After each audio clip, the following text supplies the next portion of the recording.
So, on the heels of the discussion that I started with you guys last week about finding fulfillment in DJing again, I decided to challenge myself to play outside of my comfort zone for my entire week's worth of gigs.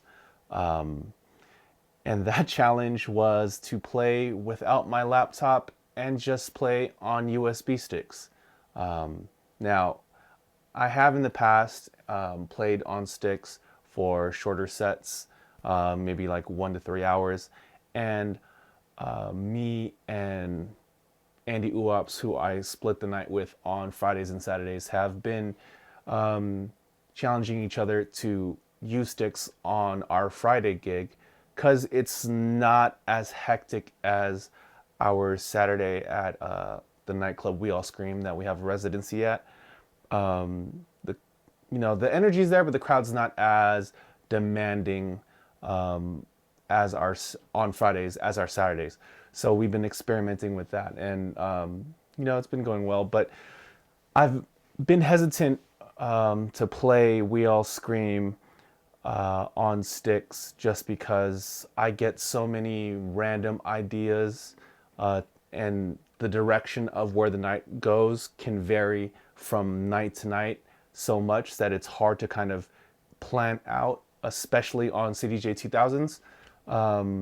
But luckily, we were able to secure some 3000s for our Fridays and now our Saturdays. And I said, screw it.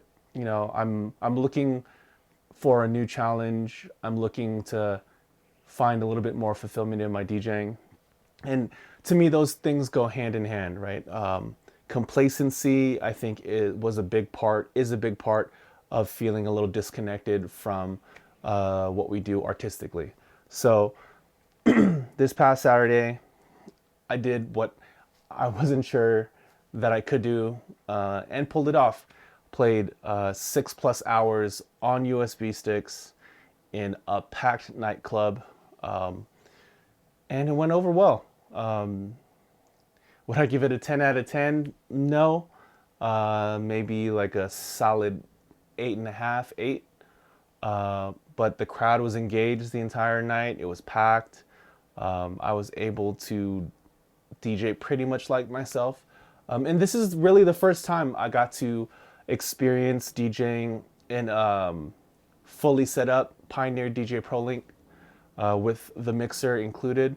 Usually, I mean, always if we're playing on sticks, the two CDJs are linked up, but in the past it's been like a S11 or S7 mixer, so there's no Pro Link. But for this past Saturday, we actually ran 3 CDJs and a 900 Nexus 2 mixer. The third CDJ really was just a holding spot for an extra stick. Didn't really prep enough to get things going on that third deck, but it was nice to have that there and being able to switch out sticks without getting in the middle of the DJ setup. Cool feature. And I will say, after playing 6 hours plus on sticks, the ProLink setup definitely feels better for me in my workflow. When I'm playing on sticks, I know there's this giant discussion on Twitter about the 900 is an EDM mixer and the S series is open format mixer, and I have always felt that's not the truth at all. It's really just more about what you're comfortable with. And when I first got to Vegas, the 900s were everywhere, actually even some 800s, and you just get used to it. You get used to what you play on, and from city to city it varies. But anyway, I think that was a big part of the success of the night was the Pro Link.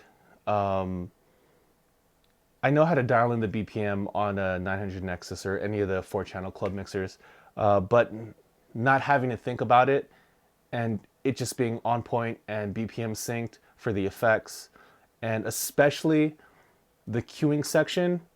I've always preferred the queuing section on the 4-channel Pioneer mixers more than the knobs and fader on the S-Series mixers as far as headphone queuing is concerned. So that was a lot faster for me, and I was using in-ear monitors, so my monitors were in my ears pretty much the whole night. So being able to flip channels on and off as far as queuing is concerned made that experience a lot better. But I will say, as I was going through the night, and as the night progressed, and I was like, oh man, I'm actually doing it. I'm actually kind of pulling this off, even though I doubted myself. That that thought and that sense of fulfillment really re-energized how I felt about DJing, and it's more so facing a challenge head on, and doing it more than specifically working in Record Box instead of Serato. I love Serato. I'm still, huge Serato user. The features in that software are some of the best as far as the way I play. And I did miss having stems. There's certain transitions that I've been doing for the past year since they introduced stems that I can't do because there's no stems on USB sticks in Record Box currently. But yeah, meeting that challenge head on and hitting that bar and just doing a good job was great.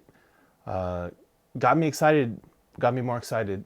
I felt fulfilled more than I have the past few weeks. And it was more so, and I think a big part of that is more so, I felt fulfilled because it wasn't based on the crowd's opinion or their thoughts or their energy. It was based on a challenge I set for myself and something that I was able to achieve.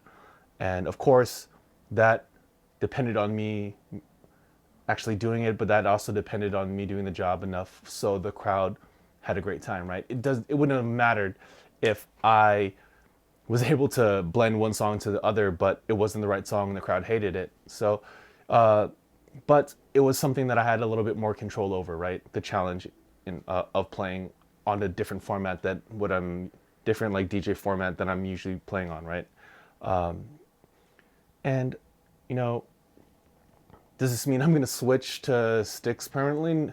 Probably not. But I really, it made me think about the whole fulfillment thing more as I was going through and as the night progressed.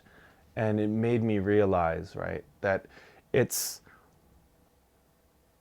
and I loved all of your guys' comments, and I loved all of you guys' pieces of advice and thoughts about the subject. And it really got me to think even harder about, okay, what can I do? What can I control that can make me feel more fulfilled? And little challenges like this for myself, I think when I play, I think it's really important and a big part of what can make a DJ feel fulfilled, what can make any artist or creative feel fulfilled, right? Is that monotony of going through the motions and, like I said, complacency earlier. And not complacency meaning that I'm not grateful for the position that I'm in, that I'm not grateful for the opportunities that I'm in. It's the complacency of doing the job for so long that you know what works and not challenging yourself and not pushing it further, and not trying to elevate yourself as a creative and not trying to up your skill level in different areas or ways, or just challenging yourself, right? And that challenge that I gave myself this past week made me feel so much better about, like, not necessarily down about how I feel about DJing, but just like I'm energized, I'm excited again. There's a sense of excitement about just playing sets again that I haven't felt. I spent a lot of time this week or this past week, kind of dialing in my record box library, reading up on different things, watching more YouTube videos about how to get everything, as optimal as possible to make it easier when I play. And just taking a step back and thinking about that, being excited about that part of what we do as DJs That's not something that I've really had that much in the past few months, just because, you know, I know, okay, download music, throw it into Serato, get all my metadata correct, beat grids, cue points, et cetera, et cetera. Like, that workflow is so ingrained in me because I've been doing it for so many years that the excitement of doing it a different way was missing and very appreciated over this past week. And I think that's just something to focus on, right? It's just, if you feel complacent, if you feel like it's getting a little stale, challenge yourself in a different way, right? Maybe every week, every 2 weeks, every month, give yourself a new challenge that you have control of.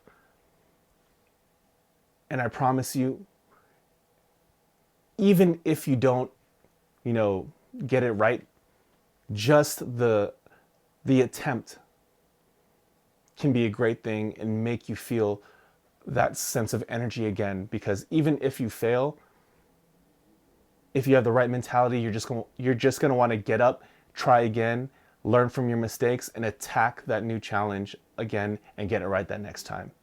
And just the thought of that is exciting to me. So I want to continue this conversation. What challenges have you given yourselves as DJs or as creatives that keep it exciting? What have you achieved? What have you failed at and tried again at? Love to hear what you guys have to say. The conversation, like I said in last week's video, is great. I want to continue it in this video. So leave that down in the comments below. Love to hear what you guys have to say. If you're interested in more DJ related content, be sure to click on one of the videos right here, and I'll catch you guys in the next one.